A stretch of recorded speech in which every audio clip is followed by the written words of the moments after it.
What's going on, guys? Today I'm going to be installing a replacement part for the bed. It's going to be a striker bolt, and these are pretty easy to install. There's not much going on with the truck right now. I got it back from a trip from Death Valley, and I noticed that they were pretty worn out, and I figured I'd just replace them. And the part number is this, if you guys want to find them later. I think they're about like 10 to 20 bucks depending on where you get them. You have to get them separately though, which is kind of a pain. These are the OEM ones. I'm sure you could find some on eBay that are a set. So this install is going to be pretty simple. All you need is the striker bolt, wherever you get them from. You don't really need the Loctite. I took the old ones off and there wasn't any on there, and I never had an issue with them coming loose or anything like that, but I figured I'd just put some on there just for security reasons. And then a T40 Torx and whatever bit you have to drive that in. You're gonna need the T40 for sure. Some of the models on different cars will have like bolts on the back or something like that you can loosen, but as far as I know, I didn't want to take off the rear lights. So this is the easiest way if you just have one of these. So as you can see, this one's pretty worn out. And it's just kind of strange because if you look at the bump right here, it looks like they weren't that smooth to begin with. This one was a little better shape on this side, but they're pretty mangled up, and I figured I'd just replace them. So we're gonna go ahead and get these off. Should be pretty easy. I already kind of broke them loose the other day to take a look, but literally all you do is unscrew it. So take a look at that. They're pretty fucked up. I'm assuming from off-roading. There's just the tailgate's chattering around back there. It just kind of eats away at the whatever material this is. So we're gonna take the new one, a little bit of Loctite. I'm gonna use blue medium strength. You don't need anything that crazy. Just put a tiny little dab in there. Just like that. It's probably more than I need. And we're just gonna hand tighten it.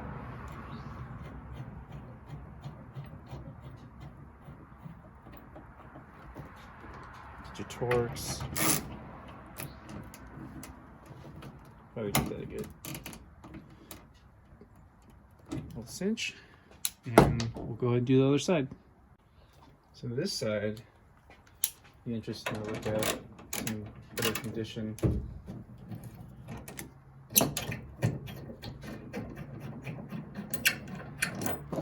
So you see that it doesn't look as bad.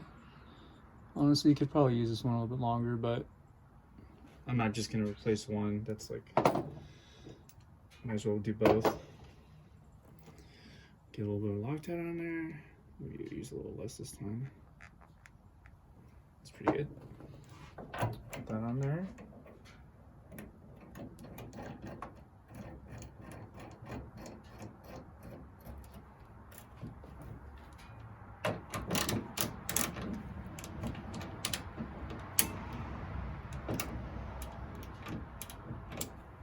There we go. So now that we've got that installed, close up the tailgate, see if there's any difference. Oh yeah, that's much better. So see, there's minimal play in that.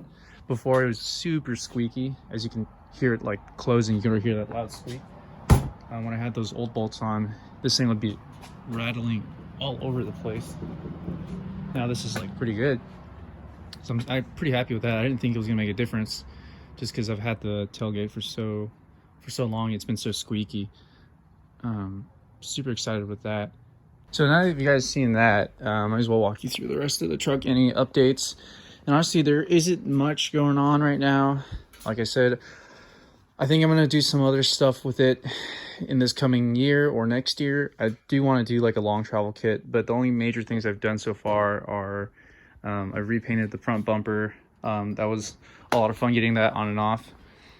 And I kind of fixed up the edges on the fiberglass so it meets up a lot better. It sits a lot more flush here. This piece used to sit a lot higher, the fiberglass in the front. A little bit of repairs in the back. I repainted the Desert Runner tire holder,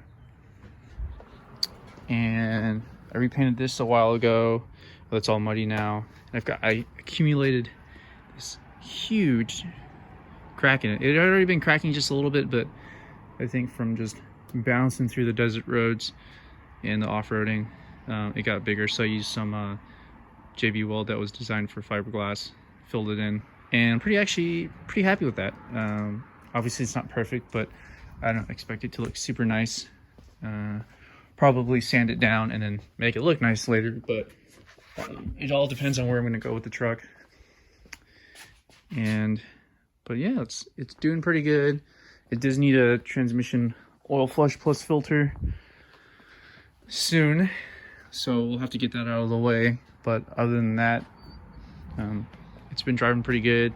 I did get rid of the emblems on the back, so there's no SV or Frontier anymore. And luckily the car is super dirty right now, so you can't see all the scratch marks from me getting it off. So but yeah, it's been good. Oh, these have been holding up really well.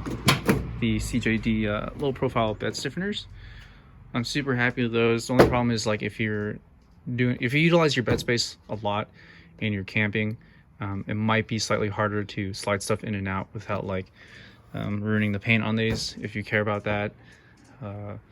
But I have pretty minimal bed usage. It's mostly like carrying mountain bikes, so they sit on the left or the right side of the tire.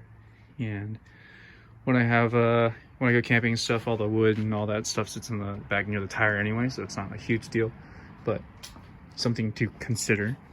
All right, guys, it's been a short video, but hopefully I'll see you guys soon and get you guys some more off-roading time. Unfortunately, I didn't get much during the Death Valley trip. It was just so cold, and we were just trying to get from point A to point B. It was a great trip, but didn't get much filming in. Hopefully when the weather gets a little bit warmer, we'll do some of that and get you guys more footage. But until next time, I'll see you guys.